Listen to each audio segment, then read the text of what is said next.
cordial salud de parte de Diálogos de Derecho. Es la primera radio jurídica online del Ecuador. Es un gusto volver a compartir con ustedes y en esta ocasión tenemos un invitado especial. Se trata del doctor José Luis Castro Montero, con quien estaremos abordando acerca de su libro Reelección Presidencial y Democracia. El doctor José Luis Castro Montero, dentro de su trayectoria, podemos evidenciar que es magíster en investigación en Derecho por Tilburg University, especialista superior en Derecho Constitucional por la Universidad Andina Simón Bolívar y abogado por la PUCE. Es docente en el programa de especialización superior en Derecho Constitucional en la Universidad Andina Simón Bolívar. Es profesor de Derecho Constitucional en la carrera de Derecho de la Universidad Central del Ecuador. Es profesor invitado en el IAEN, en la Universidad de Otavalo y en la PUCE de Ambato. Asesor de la Corte Constitucional del Ecuador. Ha sido asesor jurídico en varias entidades públicas y editor jurídico en la revista académica Tilburg Law Review. Sus investigaciones han sido publicadas en Reino Unido, Estados Unidos, Chile, Colombia y a nivel nacional. Es un excelente invitado que tenemos el gusto de tenerlo en Diálogos de Derecho C. Esperamos que disfruten y nos vamos con el invitado.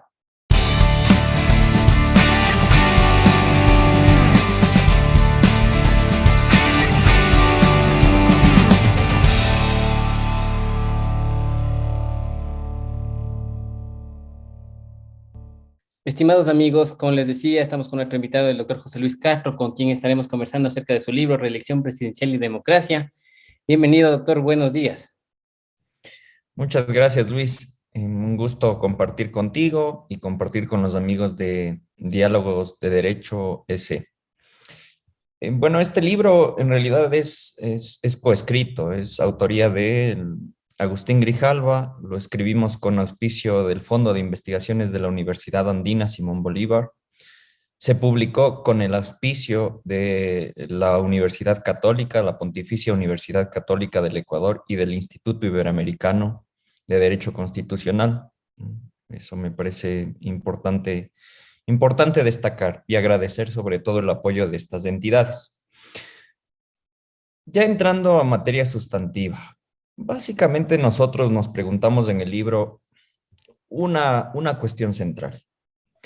La pregunta que nosotros nos hacemos en el libro es ¿cómo explicar que durante la etapa democrática más longeva en América Latina, esta que va desde la tercera ola, desde el 78 hasta la actualidad, en la región, varios países adoptaron la reelección presidencial indefinida? Es decir, ¿cuáles fueron las condiciones que llevaron a varios presidentes en la región a flexibilizar e incluso eliminar las restricciones temporales al ejercicio del mandato presidencial? Como hipótesis, nosotros planteamos inicialmente que en realidad no hay una sola explicación. La respuesta debe ser multicausal. Es decir, no hay una explicación única, sino un conjunto complejo y relativamente variable, relativamente cambiante, distinto, heterogéneo de condiciones que dan lugar a la reelección presidencial indefinida. Es decir, que en las constituciones de estos países se modifiquen esas reglas constitucionales y se permita al presidente ocupar o postularse a la presidencia indefinidamente, sin límites. Ahora bien, quizás me interesaría de momento empezar explicando qué son pues estos límites a la reelección presidencial. Y para ello basta abrir un par de constituciones de la región. Sí, ¿qué son los límites a la reelección presidencial? Mira, son aquellas reglas constitucionales que establecen restricciones expresas en cuanto al tiempo, en cuanto al número de mandatos durante los cuales una autoridad, en este caso el presidente, puede permanecer o postularse a un cargo. Y estas instituciones restrictivas del poder en el tiempo, en realidad no son nuevas. Si tú miras lo que, por ejemplo, Aristóteles denominaba esta aristocracia política, ¿no? Él te decía que, mira, una de las condiciones de esta aristocracia política como forma de gobierno es que no se puede ejercer el cargo dos veces y además que la duración de los cargos sea breve. Esta es una cuestión que se preserva a la época republicana romana. La mayoría de cargos en la época republicana de Roma, del Imperio Romano, eran ejercidos durante un año. Tenía ciertas excepciones, los censores que ejercían, por ejemplo, sus cargos por 18 meses. De nuevo, cargos temporales.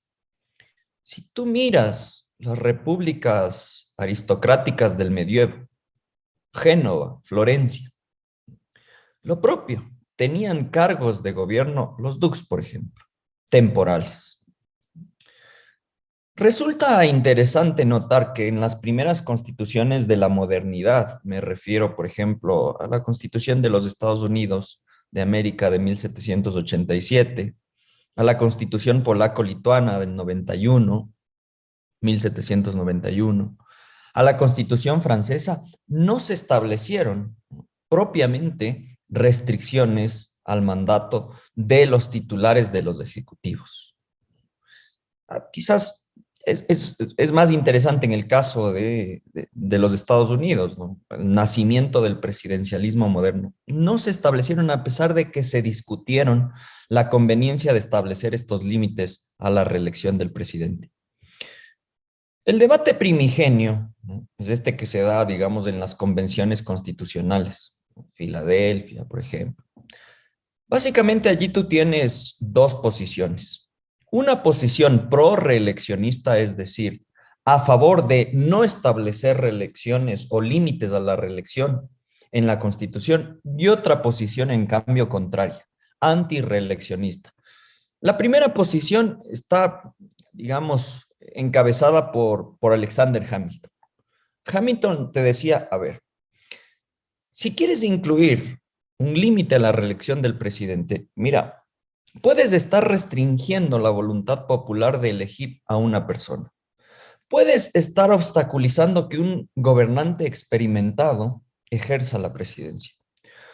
Puedes estar obstaculizando la continuidad de políticas de gobierno y a su vez políticas de Estado, porque obligas a este líder experimentado a salir del poder, a dejar su mandato. Y además el hecho de que una persona sabe que solamente tiene un mandato y no puede posteriormente lanzarse a la reelección presidencial, va a ser un desincentivo, decía Hamilton, y más bien lo que vas a hacer es alentar prácticas corruptas. Por otra parte, por otra parte, tú tienes las posiciones de Jefferson, de Madison, antireeleccionistas. Jefferson, por ejemplo, te dice, no, mira, si tú no estableces, si tú no instituyes límites a la reelección del presidente, en realidad lo que vas a tener es un rey elegido. Lo que vas a tener es un tirano, es un abusivo. Entonces, si somos fieles a una tradición de la república, republicanismo, ¿no es cierto? Si somos fieles a una tradición republicana, entonces tenemos que establecer límites a la reelección para prevenir la tiranía y el abuso de los gobernantes.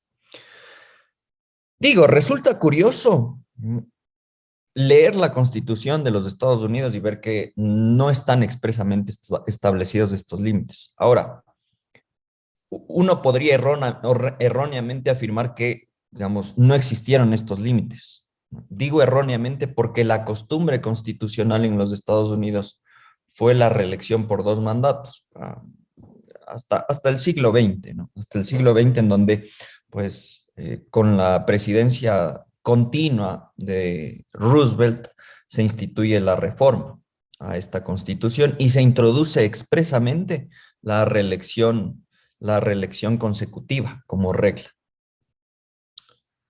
Ahora bien, el debate en torno a los límites a la reelección se va refinando en el tiempo, vamos a decir aquello. Y en el tiempo también se van diseñando otras fórmulas que resuelven la continuidad del presidente en su mandato. Tenemos cuatro fórmulas genéricas. Van a ir variando de acuerdo a ciertas condiciones. La prohibición de reelección, por ejemplo. La prohibición de reelección, si tú ves el artículo 229 de la Constitución de Paraguay de 1992, te dice expresamente, El presidente dura 5 años y no puede ser reelecto en ningún caso. Es la prohibición de reelección. Un mandato y luego te vas a tu casa. Dejas el mandato presidencial. No puede ser reelegido. Luego, tú tienes una fórmula a la que nosotros denominamos reelección diferida. ¿Qué quiere decir esto de la reelección diferida? Mira, tú puedes ocupar mandatos presidenciales, pero tiene que haber un interín en medio del primer y del segundo mandato en el cual tú no ejerzas la presidencia. La ejerces durante un primer periodo de 4 años, luego no puedes ser reelecto inmediatamente y posteriormente sí puedes lanzarte. Una tradición, si uno ve las constituciones ecuatorianas, nosotros tendemos hacia ese tipo de reelección diferida. Esta reelección puede ser, digamos, abierta o no, abierta o no. Abierta si no se limita el número de mandato, de mandatos permitidos, y cerrada si es que tú dices, mira, solo pueden ser dos no consecutivos. Existe un tercer tipo de reelección, la reelección inmediata o consecutiva. ¿Qué quiere decir la reelección inmediata o consecutiva? Básicamente en este tipo de reelección tú puedes presentarte de manera continua, aunque siempre por un número acotado de periodos, normalmente dos. 4 años un mandato, 4 años otro, 5 años del primer mandato, 5 años el segundo y listo. No puedes postularte nuevamente a la presidencia. Se me viene a la mente la reforma de 1994 de Argentina, de la Constitución de la Nación de Argentina. Si tú ves el artículo 90, te dice expresamente, el presidente dura en el mandato 4 años y puede ser reelegido por un solo periodo consecutivo. Un claro ejemplo de la reelección inmediata. Finalmente, y esta es la reelección que a nosotros nos interesa más, tienes esta fórmula de, mira, puede postularse, señor presidente, las veces que usted quiera, sin límites, sin límite alguno. Esa es la reelección indefinida. No hay límites para la postulación del presidente. Ojo, no es lo mismo decir el presidente va a quedarse allí por siempre que va a tener que postularse a elecciones, ¿no es cierto? Y en cada elección, pues veremos si es que gana o no. En el caso de la reelección indefinida, se faculta que una misma persona se presente indefinidamente a elecciones para poder ser elegido presidente. Y vamos en este continuo, en este tren, si tú quieres, desde las fórmulas más restrictivas hasta las fórmulas más permisivas. ¿Qué es lo que nosotros observamos desde 1978? 1978 es como que esta fecha en la cual, digamos, los estados de América Latina empiezan de manera, si tú quieres, a través de un efecto regional a tener elecciones libres, a salir de las dictaduras, a preocuparse por la protección de ciertos derechos civiles y políticos, ¿no? Libertad de expresión, por ejemplo, libertad de asociación, por ejemplo. Es este periodo que se denomina en la literatura de la ciencia política como tercera ola de la democratización. Entonces, nosotros vemos y hacemos un mapeo en América Latina de lo que está sucediendo en cuanto a la adopción de reglas de reelección. Es decir, vemos las constituciones, todas las constituciones que se han emitido, que se han promulgado desde el 78 hasta la actualidad. El libro tiene resultados hasta el 2018. Y calculamos cuál es el porcentaje de constituciones que establecen sistemas de reelección más flexibles. ¿Cuáles son estos sistemas de reelección? La reelección inmediata y la reelección indefinida. Entonces vemos que en los años 80 apenas poco menos del 20% de países de América Latina establecían estas fórmulas de reelección, estos tipos de reelección flexible. Pero algo sucede a partir de los 90 y esto empieza a incrementarse de manera muy rápida. De manera que en 2017, 2018, más del 60% de países de la región le permiten al presidente reelegirse de manera inmediata y algunas inclusive de manera indefinida. Es decir, estamos ante una oleada de flexibilización de las reglas de reelección presidencial. Ahora, estudiamos algunos episodios, ¿no? En total son 18 episodios. En Argentina, en Bolivia, en Brasil, en Colombia. ¿De qué fórmula de reelección pasas a cuál? Por ejemplo, en Argentina en 1994 tenías reelección diferida y pasaste a una reelección inmediata. Y además analizamos a través de qué mecanismo. En este caso es una reforma constitucional aprobada por el Congreso, aprobada por el legislativo. Hay distintas formas de lograr esta flexibilización. Mira tú en Bolivia, tú tienes una asamblea constituyente que en este caso va a redefinir totalmente, mediante la emisión de la Constitución de 2009, todas las reglas. Entonces, de paso, entre que te meten también, te instituyen los derechos de la naturaleza, cuidado, ¿no? Foco rojo, también te establecen la posibilidad de reelección inmediata. Es decir, tenemos este vicio de las constituciones, digamos, del neoconstitucionalismo andino, ¿no? Este vicio de excesivos derechos, pero también excesivos poderes para el presidente, que van a resultar en esta disonancia constitucional de la cual generalmente habla Roberto Gargarella. Las reformas constitucionales no son la única manera de lograr esta flexibilización a la reelección. En Bolivia, en 2017, por ejemplo, tú tuviste un proceso de referéndum constitucional en el que el propio pueblo boliviano te dijo no queremos reelección indefinida, te dijeron no queremos un tercer mandato propiamente, no queremos un tercer mandato. ¿Qué hizo el presidente con apoyo de la Asamblea? Bueno, sabemos que tenemos apoyo por parte del Tribunal Plurinacional Constitucional, entonces vamos por allí. Vamos por las Cortes. Las Cortes, a partir de una interpretación, vamos a decir, perniciosa de la Constitución, también pueden reformar estas reglas. Es más, lo han hecho. A partir de fallos judiciales, el caso de Costa Rica, el caso de Bolivia. También se han reformado el caso de Nicaragua. Lo veremos a continuación. También se han reformado y se han flexibilizado estas reglas. Tenemos reformas constitucionales, fallos judiciales, el caso de Honduras también, el caso de Nicaragua, leyes interpretativas en el caso del Perú para optar por reelecciones inmediatas por 3 mandatos.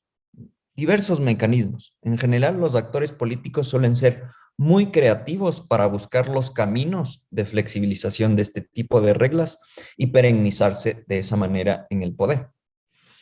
Ahora, como decía, nuestra pregunta esencial o central, fundamental, es ¿por qué se flexibilizan estas reglas de manera que, digamos, terminamos en la reelección indefinida? Y nosotros nos concentramos en 4 factores, ¿Cuáles son los factores? El primero tiene que ver con los poderes del presidente. Y aquí nosotros emitimos la siguiente hipótesis. Si el presidente es más fuerte, entonces hay más probabilidades de que el presidente flexibilice la Constitución. ¿Qué entendemos nosotros como un presidente fuerte? Nosotros abarcamos 3 dimensiones. La primera dimensión es una dimensión formal, es decir, de revisión de las atribuciones de la Constitución y de leyes constitucionales, además de leyes que desarrollan la Constitución, que atribuyen ciertas competencias a los presidentes. Entonces vemos que en ciertos países, Ecuador, por ejemplo, es uno de los presidencialismos más fuertes de la región, el presidente puede declarar estados de excepción, puede nombrar a sus ministros, poderes tradicionales, ¿no? Pero además se han instituido otro tipo de poderes novedosos, iniciar reformas constitucionales. Este es esencial para entender la flexibilización de la reelección. Sí, tradicionalmente el presidente podía vetar las leyes. Es como una atribución clásica de los presidentes en la región. Pero ahora ya no solo tienen esas atribuciones. tienen un importante poder de iniciativa de reformas constitucionales que generalmente están utilizando para incrementar más sus poderes. Es paradójico, ¿no? Más poder para adquirir mayores poderes presidenciales. Entonces, una primera dimensión de los poderes presidenciales que analizamos son los poderes formales. Es decir, ¿qué consagra? ¿Qué puede hacer el presidente de cada estado según la Constitución y las leyes que desarrollan la Constitución? Muy bien. Una segunda dimensión del concepto de poder presidencial tiene que ver con cuánto apoyo tiene del legislativo. El legislativo, y lo vemos hoy en día en la coyuntura ecuatoriana, puede ser un actor muy poderoso y con poder de veto determinante respecto de las políticas del presidente. Al presidente quiere emitir una ley de seguridad, la Asamblea lo bloquea. Pero puede también ocurrir lo contrario, es decir, que tú únicamente tengas sublevado al legislativo y no se ejerza un contrapeso al poder del ejecutivo. Y esta es nuestra hipótesis. Es decir, si tú tienes un presidente que controle el legislativo, entonces va a ser mucho más probable que se flexibilice la reelección presidencial en las constituciones. ¿Cómo medimos esto? Básicamente lo que nosotros hacemos es ¿cuál es el porcentaje de curules de los congresos, de las asambleas, de los legislativos con,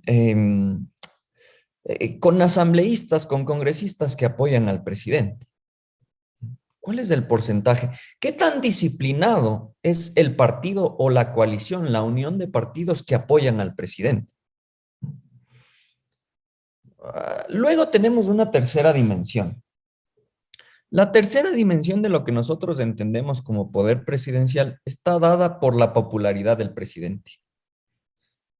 Hay líderes muy carismáticos que, a pesar de que no tienen amplios poderes constitucionales formales, a pesar de que no tienen amplio respaldo del legislativo, sí tienen amplio respaldo de sus electores. Nuestra hipótesis natural, entonces, es considerar que los poderes con mayor aprobación los presidentes con mayor aprobación presidencial van a tender a reformar las reglas de la reelección. Luego introducimos otro tipo de factores explicativos a por qué se adoptan reglas de reelección más permisivas. La segunda variable que utilizamos en nuestro estudio son las condiciones socioeconómicas. Y acá hacemos un análisis, digamos, cualitativo, ¿no? ¿A partir de qué? Bueno, de variables tradicionales como la variación anual del Producto Interno Bruto en los países que estudiamos, la tasa de inflación, es decir, cómo está creciendo los niveles de los precios.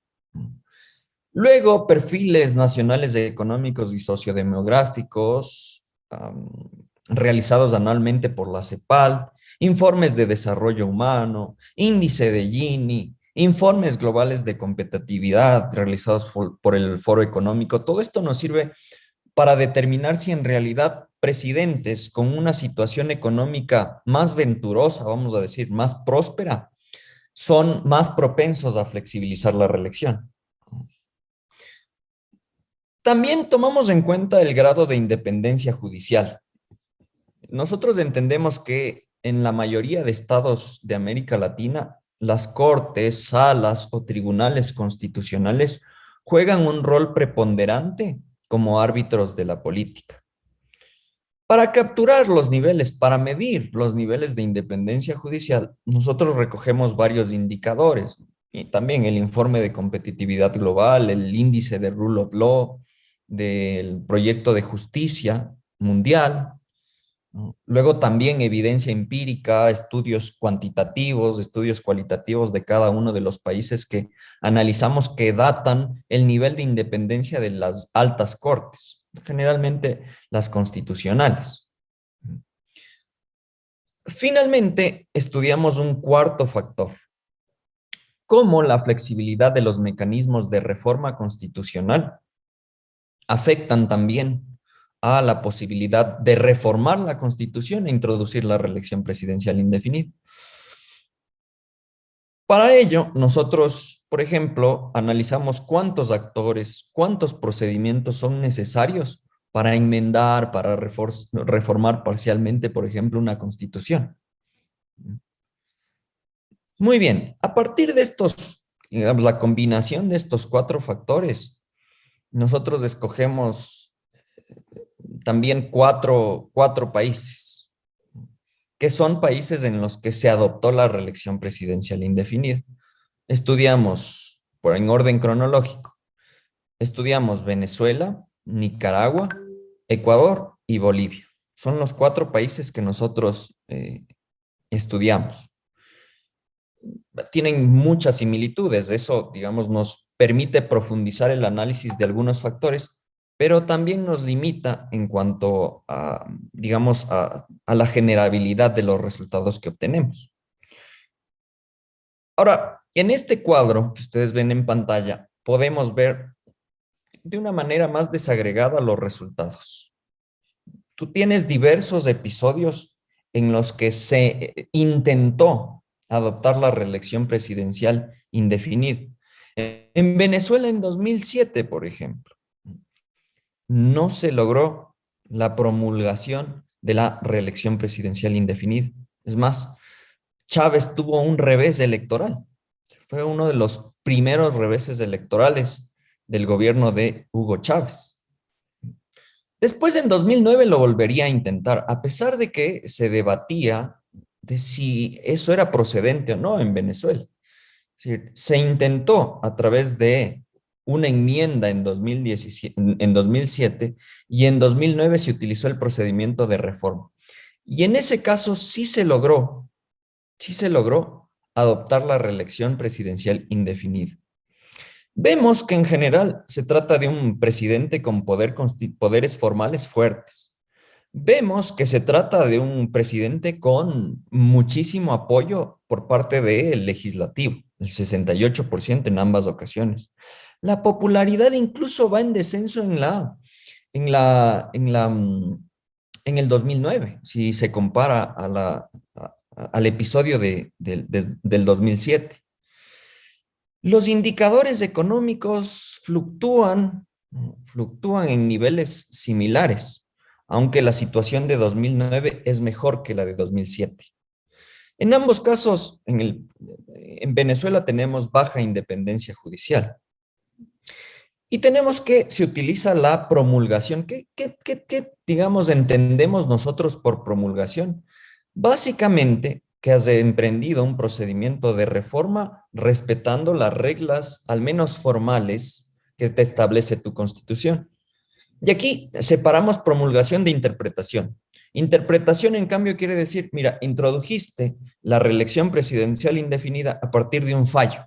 Es decir, te saltaste, hiciste un bypass del procedimiento expreso de reforma y lo que hiciste es subvertir el órgano de control constitucional a tus intereses. Es decir, transformarlo, una especie de guardián de la Constitución a guardián de los intereses presidenciales. Y obtuviste una sentencia favorable. Eso quiere decir interpretación. Resulta también interesante ver qué es lo que cambia en Venezuela en 2007 y en 2009. Es decir, ¿por qué no en 2007 y por qué sí en 2009? Como decía, mejores condiciones económicas, un posible factor. Mayor cohesión legislativa, otro segundo factor. Pero en el estudio veíamos que en la propuesta de 2007 solo se establece la reelección presidencial para el presidente. Era el único que se iba a poder reelegir indefinidamente. Mientras que en 2009 tú tienes la reelección presidencial para todos, asambleístas, alcaldes, presidentes, autoridades locales y también autoridades nacionales. Ese parece ser un factor clave de por qué en 2009 Chávez exitosamente logra la introducción de la reelección indefinida a través de un referéndum, a través de la reforma con aprobación del pueblo venezolano. Nicaragua en 2009. En Nicaragua en 2009, en cambio, tú tienes, digamos, un presidente con muy poco apoyo legislativo. Entonces, si tú vas a través del mecanismo de reforma, Nicaragua tiene que pasar la reforma constitucional por el legislativo, no ibas a conseguir los votos. Muy poca popularidad, condiciones económicas adversas. Independencia en general es baja en todos los casos estudiados en el tiempo estudiado. Entonces, en ese caso, si no tienes apoyo legislativo, pero controlas al órgano que ejerce control de constitucionalidad, ejerces tu influencia en ese órgano, entonces el mecanismo adoptado en este caso fue la sentencia a través de interpretación para lograr, en este caso, la adopción de la reelección presidencial indefinida. Es muy curiosa, ¿no?, la argumentación de estas sentencias. Si es que al final nos queda tiempo, pues podemos discutir aquello. Ahora, lo que sucedía es que se discutía la procedencia de esta sentencia. Es decir, Daniel Ortega estaba muy dubitativo, ¿no? Entonces, lo que se hizo en 2014 es ratificar aquello una vez que ya se obtuvo el poder legislativo suficiente como para poder aprobarlo a través del Congreso. Es lo que cambia entre 2014 y 2009 y también determina cuál es la vía de reforma. Si una corte o en realidad respetamos el procedimiento establecido en la Constitución. En Ecuador, como les decía, el Ecuador es el caso, digamos, es un caso de poderes formales hipertrofiados, muy fuertes del presidente. Muchísimo apoyo legislativo, es decir, votos suficientes, digamos, un alto nivel de popularidad, condiciones económicas favorables, aunque luego empezarán, si ustedes recuerdan, 2015, crisis petrolera a nivel mundial, aunque luego empezarán a decrecer y ese quizás es uno de los factores determinantes para haber establecido esta fórmula un tanto extraña, ¿no? Yo tengo la reelección presidencial indefinida, pero desde 2021. Entre 2017 y 2021 no quiero lanzar. Quizás las condiciones adversas que se venían explican aquel comportamiento de Rafael Correa. Como vemos que acá tenemos una corte subyugada, una corte constitucional subyugada a los intereses presidenciales, un poder legislativo muy amplio, mucha popularidad, entonces vamos a respetar la vía de enmienda. En este caso, no con aprobación popular, como en el caso de Venezuela, solamente con aprobación legislativa, es decir, del Congreso. No se somete a referéndum en este caso, artículo 441 de nuestra Constitución.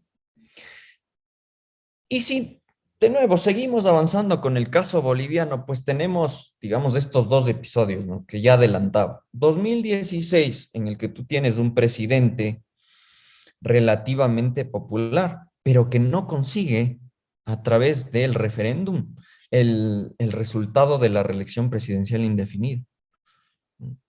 Y esto, digamos, es curioso comparar lo que pasa en Venezuela en 2007 con lo que pasa en Bolivia en 2016. La gente tiene una sensación democrática adversa a que una misma persona pueda ocupar la presidencia de manera indefinida.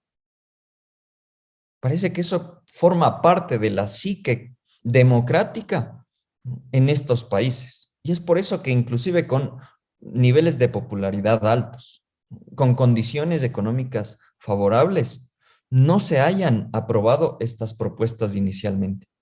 ¿Qué es lo que hace Evo Morales en 2017? Frente al revés electoral, acude, sabe que tiene el control del Tribunal Plurinacional, entonces acude a la vía judicial, a la arena judicial, y logra la introducción de un tercer mandato a través de una sentencia también muy criticada por parte de este órgano de control de constitucionalidad. Muy criticada, muy criticada. Tenemos los siguientes resultados, ¿no? Cuando uno elige una vía o la otra. Mira, si tengo mayoría legislativa, entonces los presidentes suelen adoptar la reelección presidencial indefinida a través del referéndum. a través del referéndum. En cambio, si no cuento con mayoría legislativa, entonces no me arriesgo. Voy a través de la vía jurisprudencial. Voy a través de la vía jurisprudencial. Básicamente los resultados que nosotros vamos analizando. Al final del día, digamos, nuestro estudio deja varias conclusiones. Mira, ¿cuándo tú puedes adoptar? ¿Cuáles son las condiciones que favorecen la adopción de la reelección presidencial indefinida? Primero, un ejecutivo hipertrofiado, ¿sí? Un hiperpresidente. El caudillismo, la ausencia de controles horizontales. Esos son factores que también te ayudan a lograr la reelección presidencial indefinida. Estas lógicas clientelares, porque ahora la reelección va a ser para absolutamente todos los cargos, entonces en ese caso se logra. La débil institucionalización de los partidos políticos. Hay un factor que, digamos, creo que debimos haber abordado con mayor detalle. Es la personalización y el populismo en estos cuatro casos. En todos los casos hemos visto que una condición sine qua non para lograr la reelección presidencial indefinida ha sido la baja independencia judicial. Es decir, tú tienes cortes que han sido serviles al poder de turno. Cuando no tienes un pare por parte de los órganos constitucionales, y en esto puedo citar el caso boliviano, perdón, el caso colombiano. El caso colombiano te muestra que cuando tú tienes una corte constitucional que sí se compromete democráticamente, entonces podrías limitar estas ansias de perennización en el poder. No sucede ni en Nicaragua, no sucede ni en Bolivia, no sucede ni en Ecuador. Esta cuestión de tener una corte, digamos, independiente, en el periodo que nosotros analizamos. La reelección indefinida, entonces, esta es básicamente nuestra conclusión, constituye la culminación de un proceso progresivo de flexibilización de las reglas constitucionales de reelección. Venezuela, Bolivia, Ecuador, Nicaragua promulgan constituciones que cambian la reelección diferida por la reelección consecutiva. Luego, a través de interpretaciones, los presidentes postulan a terceros mandatos. Nicaragua, Bolivia. Y finalmente se eliminan todos los límites a la reelección. Digamos, lo que falta por escribir de este libro, siempre hay, digamos, cuestiones que uno se queda con, vamos a decir, la pica de investigar. Es cuáles son las consecuencias, y me parece que son evidentes, ¿no? Caso boliviano, crisis, cuasi golpe de Estado, vamos a decir, inestabilidad, en general, fragilidad democrática. Hay, digamos, una frase particular del libro que es muy decidora de la idea que está detrás del mismo. Puesto que el presidente o el poder del presidente se proyecta indefinidamente en el tiempo con la reelección presidencial indefinida, este poder tiende a concentrarse y a personalizarse. Se genera una subordinación al Ejecutivo, una subordinación al presidente del sistema judicial y de los órganos de control. ¿Cómo pierdes una democracia? Con fórmulas como estas, con fórmulas como la reelección presidencial indefinida. Con esto, muchas gracias a todos los que nos han acompañado. Gracias por su atención, por su paciencia. Gracias, Luis, por la invitación y gustoso de compartir algunas ideas. Muchas gracias, doctor. Qué gusto tenerle aquí en Diálogos de Derecho C. Me surgen dos inquietudes, pero por temas de tiempo vamos a hacerle lo más cortito. Perfecto. Bueno, respecto al doctor José María Velasco Ibarra, que era populista, que se le conocía como tal y tuvo varias reelecciones, sería importante un pequeño análisis respecto a ello y también qué opina acerca de la independencia judicial que ha sido muy criticada en estos últimos años. Muy bien. Lo primero, digamos, Velasco no es un caso de reelección indefinida, fíjate tú. Velasco lo que tiene es, digamos, diversas constituciones. Asume esta teoría de la insuficiencia de las leyes. Es decir, yo llego al poder con una constitución, Pero cuando estoy en el poder, esta constitución es una camisa de fuerzas para mí y por lo tanto hay que adoptar una nueva constitución. Y a partir de la adopción de esa nueva constitución, pues puedo postularme nuevamente, porque refundamos históricamente, ¿no es cierto? Digamos, las reglas constitucionales, si partimos de cero. Algo muy parecido a lo que sucede, por ejemplo, en 2006, ¿no? 2006, insuficiencia de las leyes, haces tu nueva constitución en 2008 y empieza y va de nuevo. Es lo que sucede con Velasco, además de que algunas de Velasco tampoco son, sí, tampoco son electorales, no son todos triunfos electorales. Pero digamos, a grosso modo, también para no extenderme, diría aquello, diría aquello. Sobre lo segundo, me parece que nosotros hemos pasado, digamos, somos muy pendulares. Hemos pasado de la desolación constitucional completa, una corte muy influenciada por los intereses del Ejecutivo, hablamos 2008, 2018, 2019, ¿no? Y ahora estamos en el otro lado. Al parecer, una corte que en los 3 últimos años, con la renovación de todos sus miembros, está luchando por lograr cierta institucionalidad y por ejercer, por una parte, un papel efectivo de árbitro de la política, es decir, detente poderes elegidos, ¿no? Respeten ciertas reglas mínimas constitucionales, y por otra parte, también está tomando con serio compromiso y responsabilidad su papel de protección de los derechos de los ciudadanos, de los colectivos, de las comunidades. Eso me parece que es destacable. Esperemos que el péndulo en el que nos encontramos no nos regrese, ¿no?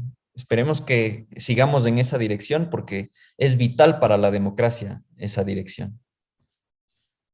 Muchas gracias, doctor. Le agradezco bastante por haber acogido nuestra invitación. Siempre es un gusto tener aquí en Diálogos de Derecho. Ese soporte es muy valioso. Tiene algunas personas que le siguen como tal, aprenden mucho de ustedes, e incluso sus mismos alumnos que lo felicitan y siempre están pendientes de cualquier masterclass, ponencia o entrevista que usted tiene. Asimismo, quiero enviar un cordial saludo al doctor Agustín Grijalva, que también es coautor de este libro.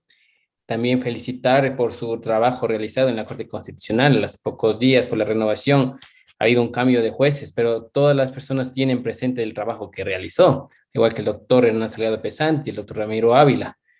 En ese sentido, esperemos que, como usted nos lo había manifestado, que estos nuevos jueces tengan un rol protagónico y vayan en la misma corriente, ¿no? Para tratar de que la Corte Constitucional haga su trabajo con seriedad frente al Estado ecuatoriano. Eso es todo, que tengan un excelente día y hasta la próxima oportunidad.